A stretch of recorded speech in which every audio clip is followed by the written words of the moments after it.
আমার লাইফে দেখা বেস্ট সিনেমা, এমন সিনেমা মনে হয় না আর কেউ করতে পারবে। জিল্লু মালটা দে তো, ফ্যান হয়ে যাবে সবাই, অ্যামেজিং। বরবাদের প্রথম দিনের থেকে দ্বিতীয় দিনের আয় কত হলো যেটা জানার পর সবাই টোটালি এক্সাইটেড হয়ে যাবেন।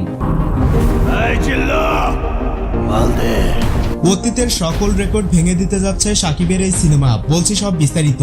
ঢালিউড মেগাস্টারের নতুন সিনেমার জন্য প্রতিনিয়ত অপেক্ষায় থাকে তার ভক্ত অনুরাগীরা।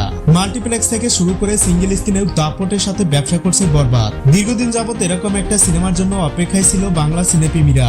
ছবিটি অ্যাকশন ভায়োলেন্স নির্ভর হওয়ায় এতে দর্শকদেরও বাড়তি একটা চাহিদা লক্ষ্য করা যাচ্ছে, আর তার জন্য বক্স অফিসেও ভালো সাড়া জাগাতে পারছে। এর আগে বাংলা সিনেমা বক্স অফিসে কখনো এতটা সফলতার সাথে ব্যবসা করতে পারেনি।